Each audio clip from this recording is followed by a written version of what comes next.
Hi guys, welcome to day 12 of our Minimalism and Mom Life series. We're having another question from listener Lacey about mom life.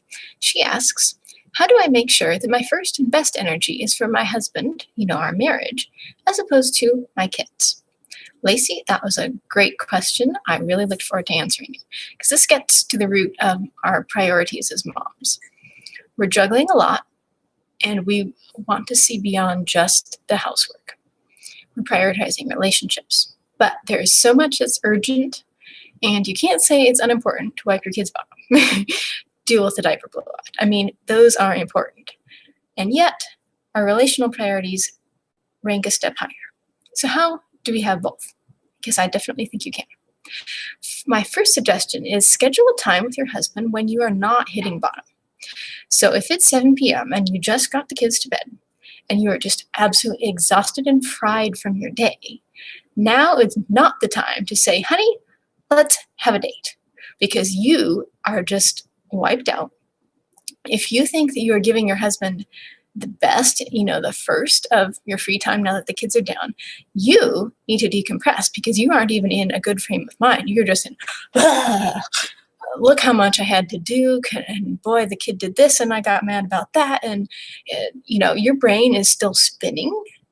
Now you need to let it spin down. You need a little bit of decompressing before you can actually spend genuine relational connecting time that's uplifting each other with your husband. Okay, so what about taking from 7 to 8 to decompress? Go do your evening routine of cleaning up the dishes, making sure the house looks nice, and maybe you want to shower then, maybe you don't. Decompress, get your brain kind of calmed down. This isn't a bad thing. I have to do this too.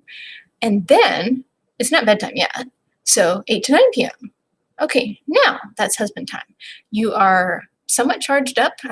Not like really, really charged up, but you're no longer just bzz, bing, bing, bing. Okay, I'm no longer attending to the kids, but I'm still in that headspace. You have switched, you have transitioned.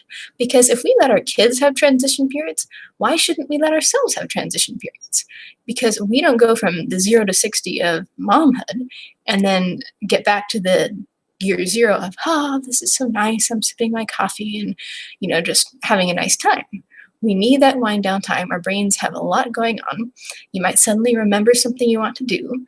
Who wants to be jumping up in the middle of the time with your husband or interrupting him to say, oh, wait, I need to do that. Oops, I forgot to load the dishwasher. I need to start it. Give yourself some time and space to deal with all those things. It's not that you're less because you need that time. It's that we do need that time. That sets you up for having this really good experience with your husband, even if it's a 15-minute sit down. How was your day, honey? Okay. So you have to pick a time in your day that works for you. So what in your day, what are your energy rhythms like? When do you have time with your husband? So this depends on what his shift is, what his activities and jobs and whatever are during the day. So when do you have time that you're in the same spot and that the kids are not just pouncing in on you? Also, how is your own energy? Just because the kids aren't there and you and your husband are in the same space does not mean that your brain is in that area. Okay, like the whole 7 p.m. just put them to bed example. So you can use this at any time during your day. Do not think it has to be, as soon as they go to bed. Do you have quiet mornings before the kids get up? Do you have a lunch break, an afternoon, coffee break together? What do you have that's what does your family have that's unique that you can work with? So this is good that you're coming up with a few ideas. Brainstorm out as many as possible, especially if your husband's working from home right now, anything like that. Don't put on your calendar a recurring appointment, time with husband just yet, because now that we've looked at it, we need to make sure your energy is where it needs to be.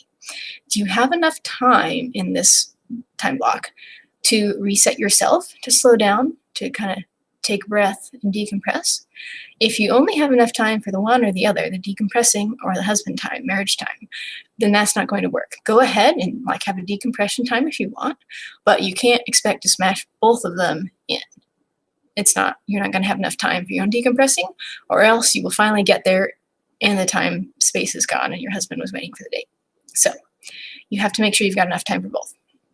So you need to know how much time you need to recharge. And again, this might look different. If you're getting up first thing in the morning, you don't have to decompress from the kids because you haven't gone through a whole day with the kids. So you might not need very much to transition to a spend time with hubby kind of a time. Midday coffee break type of a thing. You probably want some decompression, but it's not going to be the full-on thing of going through the supper, witching hour, whatever they like to call it now. And then evening, I would expect you need a fair amount longer. I don't know, maybe you need 40 minutes to go through some tidy up, let your brain spool down, deal with a few pressing to-dos that popped into your head, take a little bit of time to yourself, brush your teeth, have a shower if that relaxes you, something like that. And then you're ready to spend free time with your husband. So we've got a couple things going on here. We need to know what times of the day do you guys have the overlap. We need to know how is your energy level at each time of day.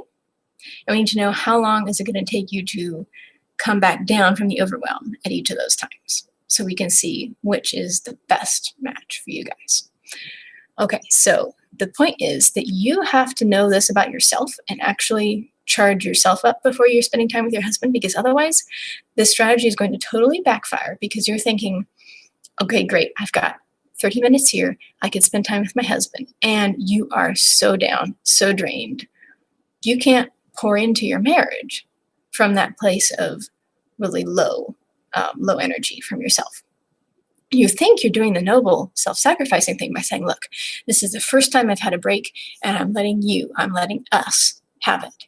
But in reality, you can't bring your best self. You can't even bring your halfway average self. You're bringing a very poor version of yourself just because you have not had enough nurturing for yourself that day at that point yet.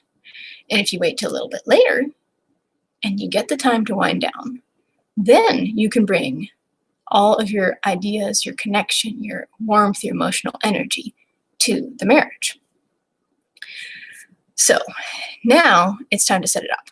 Pick a few high energy spots during your day or during the week, because if you can't find something daily that works, it's totally okay to pick several different times during the week.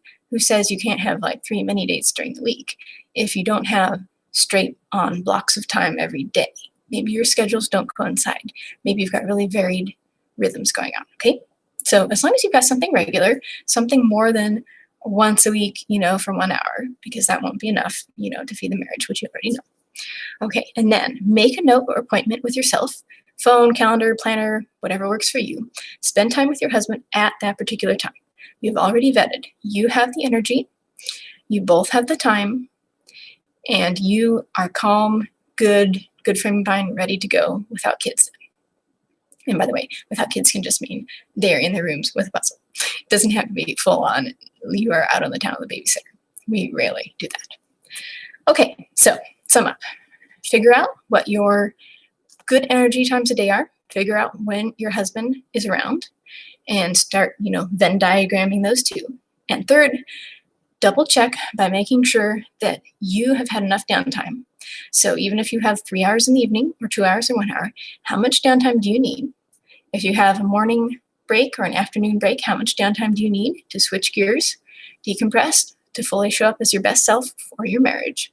So it's not selfish. You have to fill your own bucket first. So you bring the good energy, the warmth, the relational connectivity, all that to your marriage.